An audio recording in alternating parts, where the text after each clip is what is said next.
하나님의 말씀을 함께 나누도록 하겠습니다. 요한계시록 7장입니다. 7장 9절에서 12절까지로의 말씀. 요한계시록 7장 9절에서 12절까지로의 말씀. 이 말씀을 우리가 교독을 할 것입니다. 요한계시록 7장 9절에서 12절까지로의 말씀입니다.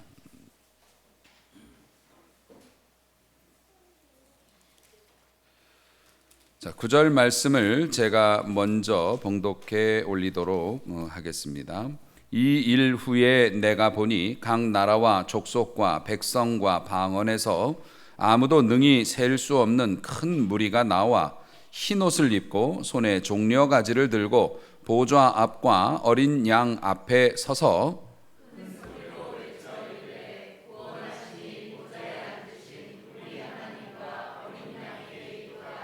모든 천사가 보좌와 장로들과 내 생물의 주위에 서 있다가 보좌 앞에 엎드려 얼굴을 대고 하나님께 경배하여 이르되 아멘. 찬송과 영광과 지혜와 감사와 존귀와 권능과 힘이 우리 하나님께 세세토록 있을지어다. 아멘 하더라. 아멘. 아멘. 기도하도록 합니다. 하나님 아버지, 이제 주의 말씀을 증거케 하시니 감사합니다.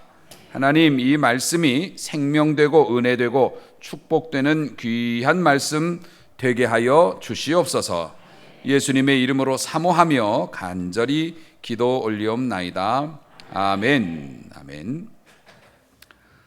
오늘 귀한 예배 이렇게 함께 하신 여러분들, 그리고 가정에서 함께 예배하는 우리 귀한 가족 여러분들, 다시 한번 주의 이름으로 축복합니다.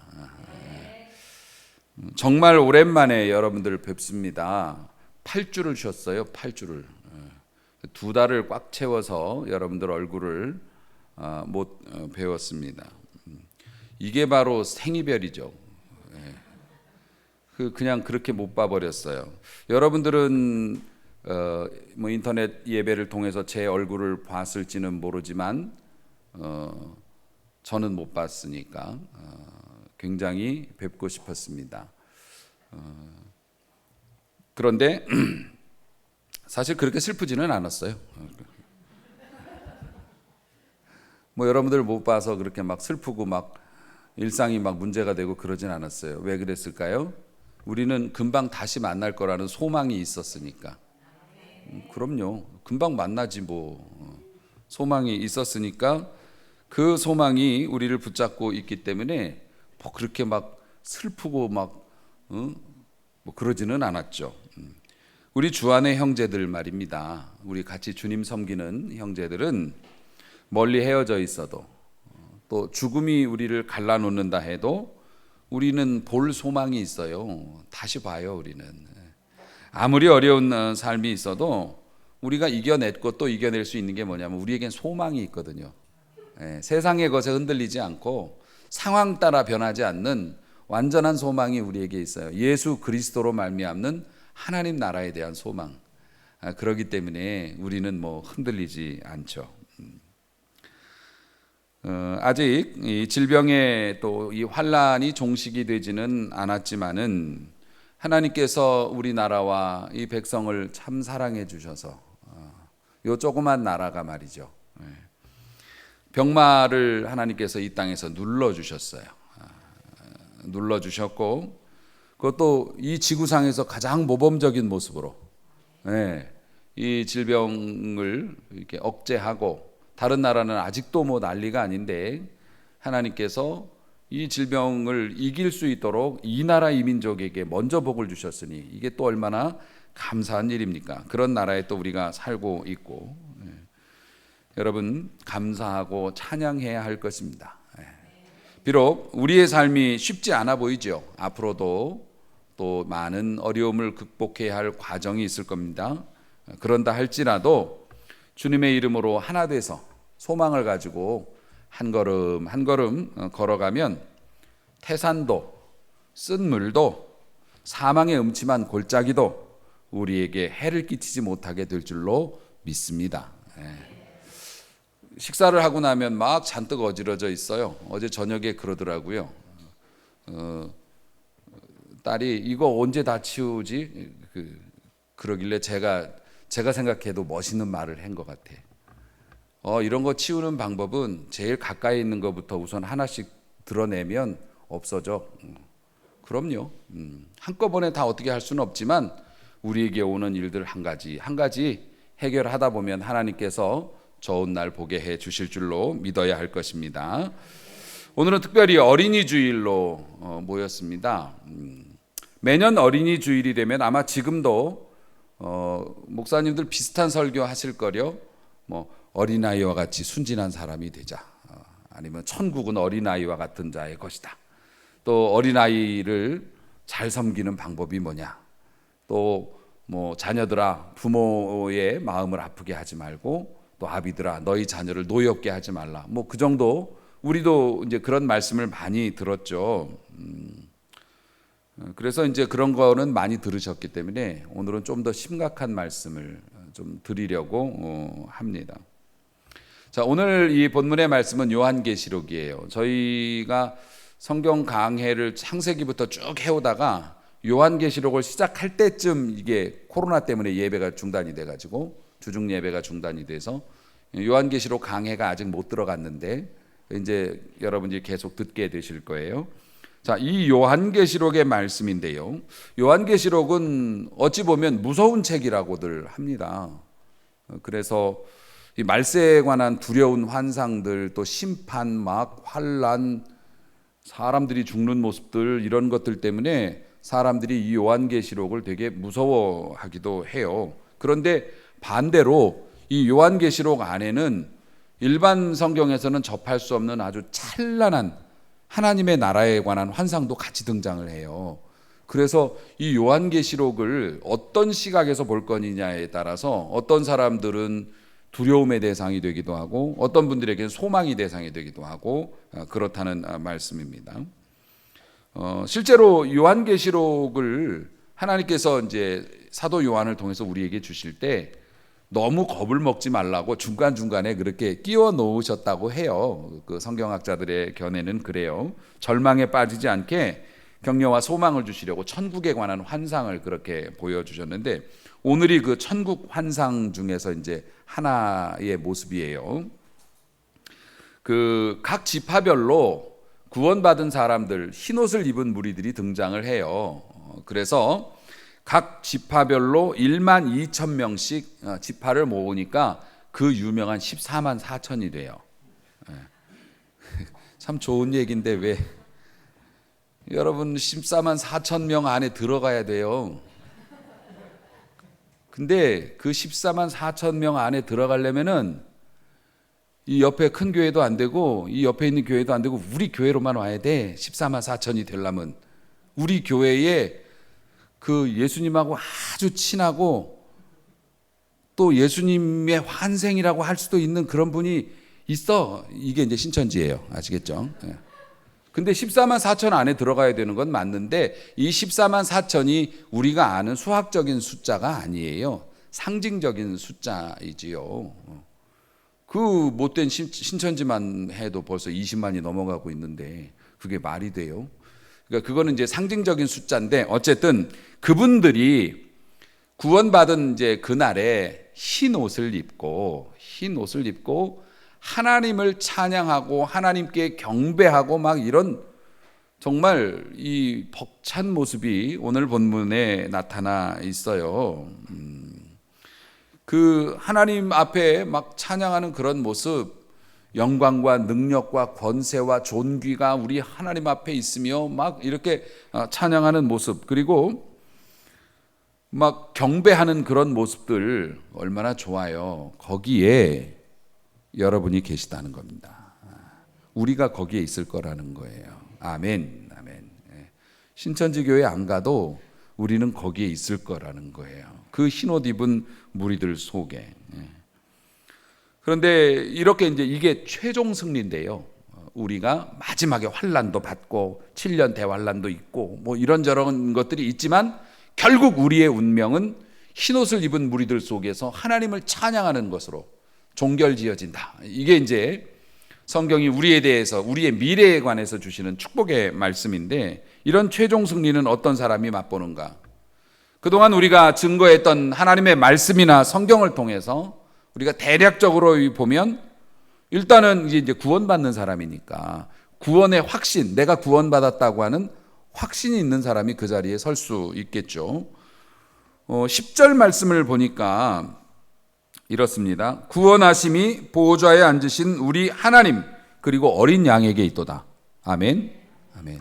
우리를 구원해 주실 분은 하나님, 그리고 그 하나님께서 우리를 사랑하사 독생자를 보내셨는데, 그분이 뭡니까? 희생 제물로 바쳐지기 위해서 우리에게 오신 하나님의 아들 어린 양 예수님. 구원하시는 그 능력이, 구원하시는 권세가 우리 하나님과 어린 양에게 있도다. 아멘. 그것을 믿는 사람이, 그런 믿음의 확신을 가진 사람이 그 나라에, 그 자리에 설 수 있겠죠. 구원의 확신이 있어야지 살아요. 사람은 그 확신이 없으면 차라리 안 믿는 사람보다 더 힘들게 살아요. 더 불안하고 더 두렵고 더 고통스럽고 그렇단 말입니다. 확신이 있으면, 특히 내가 하나님 나라에 가고 하나님이 날 구원하셨다는 확신이 있으면 어떤 환난도 고통도 불편한 것일 뿐이지 그것이 우리를 꺾을 수는 없다는 거죠. 그러니까 여러분, 믿음이 없는 것을 죄라고 말하는 이유가 뭐냐면, 우리 어린 양 예수께서 우리에게 오셔서 그런 일을 행하시고 우리에게 구원의 길을 열어주셨는데 그것을 누리지 못하니까 이게 불효한 거죠. 불효한 것. 구원의 확신.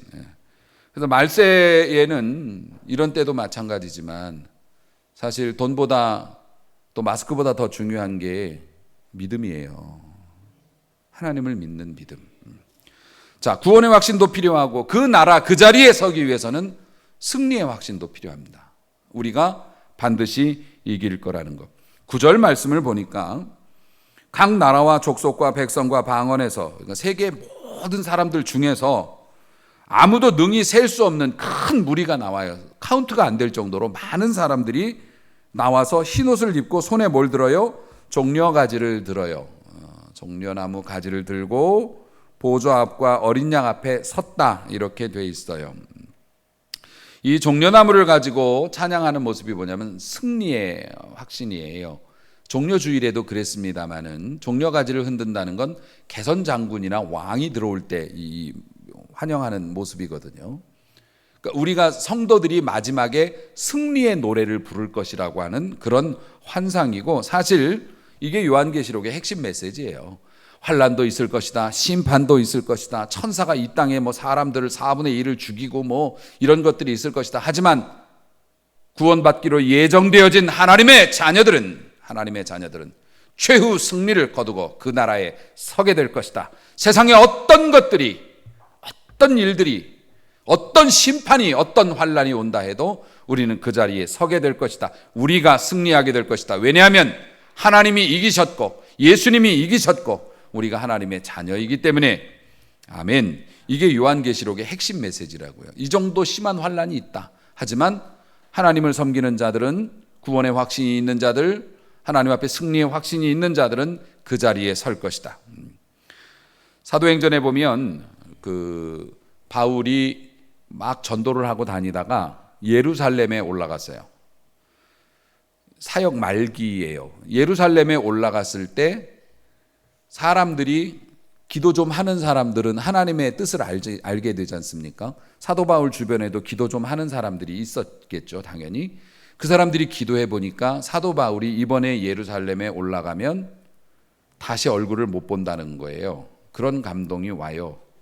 그래서 바울에게, 선생님 이번에 예루살렘 가신다고 했는데 안 가시면 안 됩니까? 사도 바울이, 나도 알아요.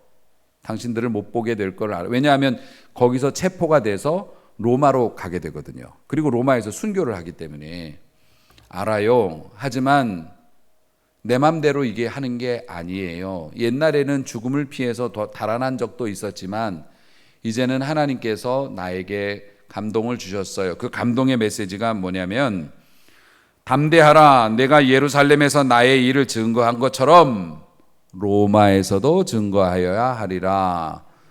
이분이 이제 이런 메시지를 받았어요. 그러니까 어떻게 해요? 나는 로마까지 예루살렘에서 체포가 되지만 그게 끝이 아니에요. 하나님께서 나를 로마로 보내시기 위해서 그렇게 한 거기 때문에 저는 올라가야 해요. 그리고 이제 올라가서 체포되고 이제 그렇게 사역을 감당을 했죠. 더 큰 비전을 이제 하나님께서 주신 겁니다. 그러니까는 체포될 줄 알면서도 올라간 거죠. 이게 뭡니까? 승리에 대한 확신이 있기 때문에 그래요.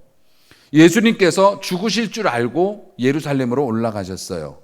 본인이 알고 가셨는 거잖아요. 왜 죽으실 줄 알면서도 올라가셨을까? 부활에 대한 확신이 있으셨기 때문에 그래요. 승리에 대한 확신이 있으셨기 때문에 그래요.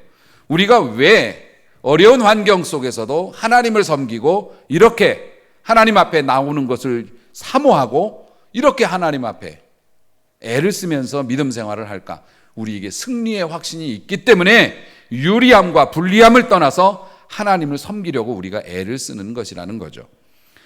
사랑하는 성도 여러분, 오늘 여러분이 예루살렘에 있다 할지라도 여러분의 마음과 눈은 로마를 바라볼 수 있길 주의 이름으로 축원합니다.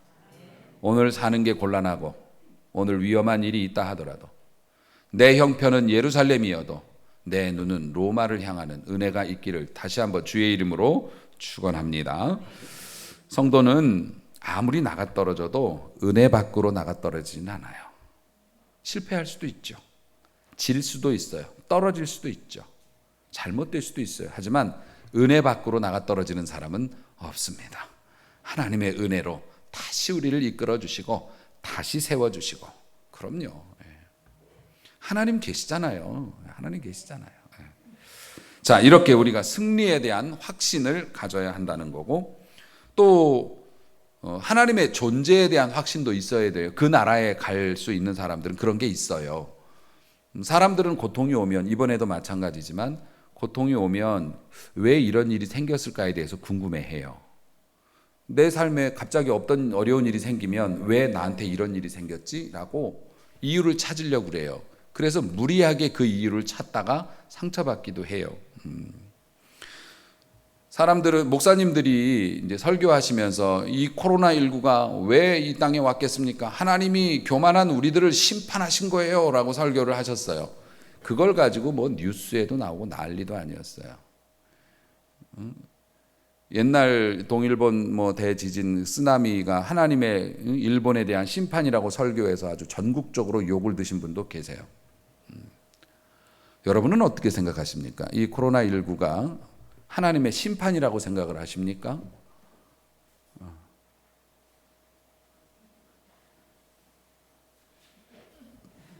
곤란하게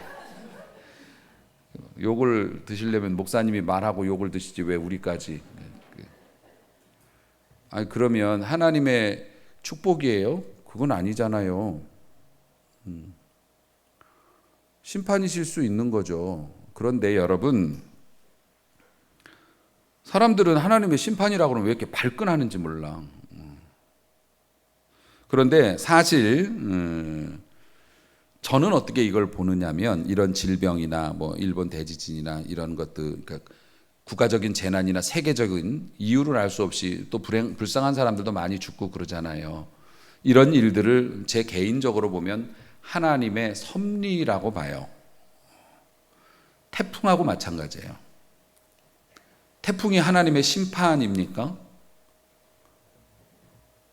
뭐 아니에요. 그럴 수도 있죠. 태풍을 통해서 사람들이 고통을 당하고 죽임을 당하기도 하고 우리가 볼 때는 죄 없는 사람들인데 사람들이 죽어요. 그런 걸 보면서 왜 우리에게 이런 일이 생기고 왜 1년 농사 지었는데 태풍에 싹 날아갔을까? 하나님의 심판일까? 징계일까? 뭘까? 어떤 사람들이 그걸 심판으로 생각한다면 심판일 수 있어요. 그러니까 가령 똑같은 태풍을 맞아도 어떤 분은 이게 하나님의 심판인가 보다. 그러니까 내가 좀 더 조심해서 살아야겠다. 내가 대비를 좀 더 잘해야 되겠다. 내가 정신 차리고 모든 일에 있어서 철저하게 대비를 하고 또 내 신앙생활도 좀 돌아봐야겠다. 이렇게 생각하시는 분도 계시고 또 어떤 분은 그냥 자연재해일 뿐이고 아유 그냥 뭐 살다 보니까 그럴 수도 있는 거지, 누구에게나 일어나는 일이기도 하고 이렇게 넘어갈 수도 있고 그래. 이 코로나19도 마찬가지예요. 이거는 그 지구와 자연이 거대한 바퀴처럼 움직이는 과정에서 일어나는 그런 번쩍임이에요. 하나님의 섭리의 일환이죠. 이거를 이제 심판으로 해석할 수도 있고 해도 되고, 또 하나님의 섭리의 일환이기 때문에 특별히 우리가 무슨 큰 대단한 죄를 지어서 그런 게 아니다, 그냥 섭리의 일환이다, 이렇게 해석하실 수도 있는데 그런 해석은 자유로이 할 수 있는 거예요. 사랑하는 성도 여러분, 근데 문제는 뭐냐면 하나님의 섭리라고 고백을 하게 되면 그 섭리의 끝이 뭡니까? 선하심이에요. 아멘. 하나님께서 섭리를 베푸실 때는 어떡합니까? 맨 마지막 날에 지구가 불에 타서 확 사라지는 거 말고는 하나님께서 우리를 살리십니다. 하나님의 존재하심을 믿는 자는 하나님이 선한 분이라는 것도 믿어야 할 것이고, 하나님의 섭리라고, 또 심판도 마찬가지고요. 부모가 자식을 때려놓고서도 가슴 아파서 울며 끌어안듯이 심판이어도 마찬가지고 섭리여도 마찬가지고 그 끝은 선하십니다. 그렇기 때문에 우리가 그런 하나님이 존재하신다는 것을 믿고 희망을 놓지 않는 거예요. 하나님이 죽이시기야 하겠어? 하나님께서 끝장을 내시겠어? 하나님께서 이런 어려움 속에서도 또 살 길을 주시고 우리가 더 견고한 삶을 살 수 있도록 도와주실 거야. 아멘. 이런 하나님의 선하심에 대한 확신. 그래서 믿는 사람들이 자기 성찰은 필요해요. 우리가 이런 때 뭘 잘못했나 생각하는 것도 필요하지만 모든 것이 설명되어져야만 하나님을 찬양할 수 있는 것도 아니에요. 우리가 이해하지 못하는 일이 있고 납득 안 되는 일이 있어도 하나님의 선하심을 믿는 자들이 그 나라, 그곳에 설 수 있다는 것입니다. 구원의 확신, 그리고 승리의 확신, 하나님의 살아계심에 대한 확신, 이런 것이 있는 사람이 그 나라, 그 무리 속에 들어가서 흰옷을 입고 하나님께 찬양하고 경배하는 구원받은 사람이 될 수 있는데, 정확히 말하면 그렇게 해야 구원받는 게 아니라 믿는 사람들은 그렇게 한단 말입니다. 하나님의 은혜를 주셔서 힘도 주시고. 여기서 마지막 질문이에요. 여러분이 그렇게 살아갈 수 있길 주의 이름으로 축원합니다. 마지막 질문이에요. 어린이날이니까 여러분은 거기에 갈 수 있는데 여러분의 자식은 거기에 올 수 있을까요? 그 집은 다 됐네요, 농사가. 내가 그 아름다운 하나님의 나라에 가서 흰옷을 입고 찬양하고 내가 그 자리에 섰는데 내가 간 그곳을 내 자식도 올 수 있을까? 이게 어린이 주일에 우리가 생각해 봐야 할 일이라고요. 주님께서 그거를 말씀하고 싶으신 거예요. 그래서 요한계시록에 나오는 찬란한 영광, 그리고 그 나라에 가는 사람들의 모습, 생각, 됨됨이를 설명해 주시고, 자, 그렇게 아름다운 그 나라, 그곳에 네 자식도 올 수 있겠나? 올 수 있겠나? 혹시라도 아플까봐, 또 우리 애 기죽을까봐, 심지어 집안에 마스크 떨어지면은 내가 쓸 거예요, 자식 씌워줄 거예요? 자식 씌워줄 거 아니에요? 아니네, 내가 쓰네. 내가 살아야 자식도 키우지. 뭐 그런 거예요, 뭐예요? 여러분 그렇게 안 봤는데 아주. 우리 그렇잖아요. 그렇게 자식 사랑하고 키우잖아요. 그런데 우리가 분명히 믿고 확신하는 하나님의 나라, 그리고 언젠가 우리가 흰옷 입고 서게 될 영광스러운 그곳, 내 자식도 그곳에 서서 영광스러운 찬송 소리를 들을 수 있을까에 대해서 우리 주님이 질문하신다면 우리는 어떻게 대답을 할 수가 있을까? 몸만 키운다고 다가 아닌다는 것은 우리가 알고 있어요. 자식은 가축이 아니에요. 애 등치 키우고 살아가는 요령 가르치고 공부 가르치고 이러는 것만 해서 사람이 다는 아니에요. 자식들을 그렇게 끔찍하게 생각해서 요즘 젊은 부부들은 교회를 정할 때도 애들이 오케이 해야 부모가 등록을 해요. 그렇게 자식을 귀히 여겨요. 그렇게 애지중지하는데 내 자식이 구원의 확신, 승리의 확신, 하나님의 살아계심에 대한 확신이 있을까에 대해서는 관심이 없다는 건 아닌데 차일피일 미룬다는 거예요. 결판을 짓기를 두려워한다는 거죠. 마치 애가 잘못돼도 애하고 실갱이 하는 게 내 마음 상해서 애를 패는 게 너무 속이 힘든 일이라서 못 본 척하고 있는 것처럼, 게으른 집주인처럼 도둑이 담을 넘어 들어오는데 마루 위에 누워서, 여러분 그 기억나시죠? 저는 뭐 스키 아주 마당에 발만 내려놓으면 내가 쫓아가서 맥살을 붙잡으리라. 너무 졸려 실눈 뜨고 보는데 마당을 살금살금 가로질러서 가까이 왔어요. 마루 위에만 올라오면 내가 당장 일어나서 패대기를 치리라. 그런데 마루 위로 올라가요. 너무 졸려요. 그래서 안방에만 하여튼 들어가 봐. 내가 진짜 반드시 너를 잡는다. 안방에 들어갔는데 또 실눈을 뜨고 그렇게 생각해요. 하여튼 폐물만 들고 나와봐 아주. 결국에 어떻게 돼요? 도둑이 담 넘어 도망가는데 실눈을 뜨면서 너무 졸려서 하여튼 다음에 오기만 해봐 아주 그냥. 그러고 끝났어요.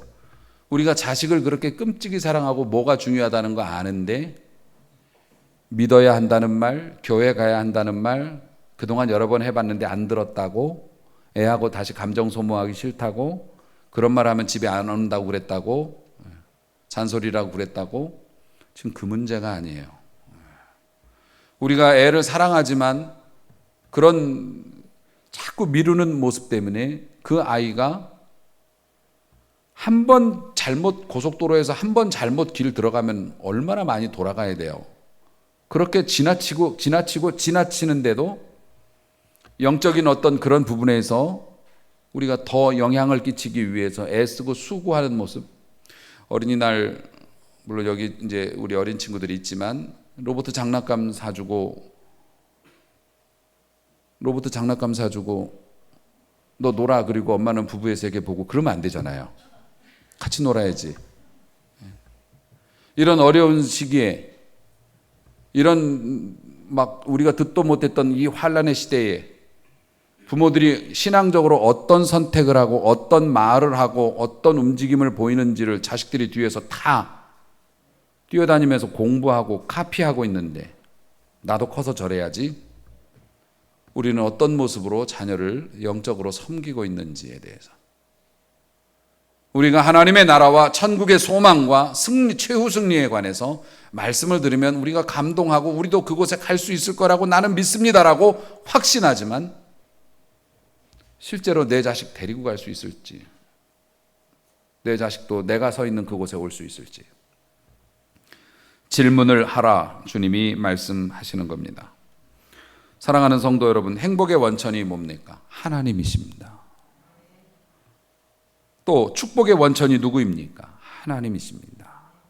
우리 회사 사장도 아니고 거래처 사장도 아니요, 진짜 축복의 원천은 하나님이시고, 하나님을 떠나서는 행복과 축복이 없어요. 최고의 재산도 하나님이고 최고의 유산도 하나님이십니다. 그 이름을 가진 자, 그들에게 하나님은 항상 필요한 것을 필요한 때에 적절하게 채워주시고 우리의 미래까지 다 책임지시고 최후 승리를 주시는데, 우리는 그 하나님의 이름을 유산으로 물려주고 있는가? 마스크도 필요하고 사회적인 거리두기도 필요하고 공기청정기도 필요하고 영어도 필요하고 졸업장도 필요하지만 자식들에게 평생, 아니 영원토록 필요한 분은 누굽니까? 하나님입니다. 하나님의 이름이 없으면 안 돼요. 공부 잘 가르쳐 서울대 보내면 뭐합니까? 진짜 나쁜 짓 하는 놈들은 머리 좋고 힘 있는 사람들이요, 그 중에서도 나쁜 짓 하는 사람들이 있습니다.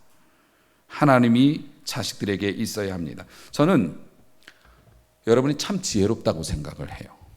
여러분들이 뭐 목회자이기 때문에 성도들을 무조건 내가 전하는 말씀을 듣는 어떤 무리라고 저는 그렇게 절대 생각하지 않아요.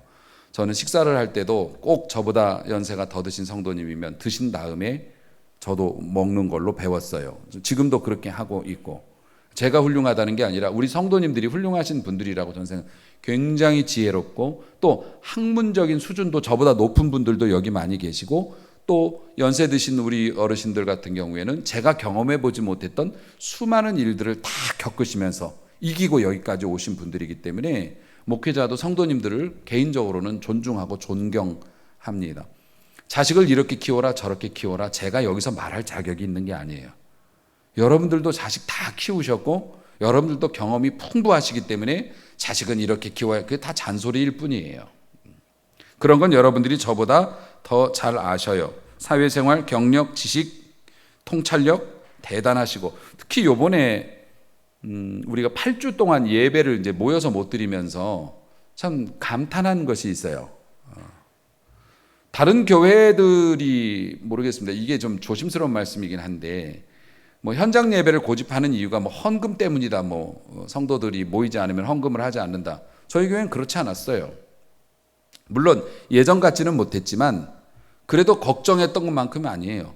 성도님들이 온라인으로 오셔서 꾸준히 하나님 앞에 예물을 이렇게 드리고 그렇게 해요. 그렇게 하셔서 우리 교회가 풍성한 교회는 아니지만 모이지 못해서 물질이 없어가지고서 그러지 않았어요. 그렇다고 해서 우리가 풍성한 교회라는 생각을 하지 마시기 바랍니다. 많이 어렵고 힘들지요. 그런데 이제 죄송한 얘기지만은 관리상 차원에서 성도님들이 교회 공식 그 계좌로 여러분들이 헌금을 이렇게 하게 되면 교역자하고 저에게 이게 알람이 떠요. 메시지 통보가 되죠. 그거 이제 확인이 됩니다. 그런 걸 이렇게 확인을 할 때마다 저는 이제 즉시 기도를 하죠. 이게 헌금이 이렇게 입금이 되었다 그러면 하나님 이 가정을 축복해 주세요라고 이제 마음속으로 기도하고 그렇게 합니다만은, 그런 그 예물들을 이렇게 보내시는 모습들을 보면서 야, 우리 성도님들 참 대단하다. 교회 나오신 것도 아니고 목회자의 얼굴을 본 것도 아니고 일주일에 한 번 텔레비전으로 그것도 잘 갖춰져야 또 볼 수도 있는 거고, 그렇게 하시면서도 내가 우리 성도님들의 믿음을 너무 얕봤나? 그렇게 꼬박꼬박 하나님 앞에 성실하게 예물을 바치고 또 믿음 생활 하시려고 이렇게 애를 쓰고 인터넷으로 이게 열리면 막 이걸 보시려고 막 애를 쓰시고 이런 모습 보면서 제가 여러분 다시 봤다고요. 우리 성도님들이 믿음이 굉장히 좋으시구나. 그래서 제가 포기가 안 돼. 그렇게 믿음 좋은 분들이니까 자녀들도 복을 받아야죠. 사랑하는 성도 여러분, 다시 여러분에게 묻습니다. 여러분의 자녀들은 여러분이 가는 곳으로 따라갈 수 있을까? 고민해 보시고 하나님 앞에 다시 자식을 위한 기도에 불을 붙이시길 주의 이름으로 축원합니다. 이게 어린이 주일, 가족의 주일을 맞이해서 우리가 자녀들에게 줄 수 있는 가장 큰 선물일 거라고 생각을 해요. 우리가 애가 장성했다는 이유로, 아이가 까칠하다는 이유로, 그런 이유로 마음속으로 접어놨던 그 기도를 다시 펼치고, 우리가 어떻게 하겠어요? 잔소리로 애를 잡아옵니까? 안 돼요. 하나님이 마음 주시기 전까지는 안 돼요. 하지만 하나님이 마음을 주시는 것도 우리가 기도할 때 우리는 된다고 믿으니까, 더 빨리 주실 거라고 믿으니까 우리는 우리 몫을 하고 하나님은 하나님의 일을 하시도록 자녀를 위해서 내려놨던 기도 다시 집어드시고, 내가 가는 곳에 내 아이도 올 수 있게 해 주옵소서, 이렇게 기도를 시작하는 귀한 가정의 달 그렇게 보낼 수 있기를 주의 이름으로 축원합니다.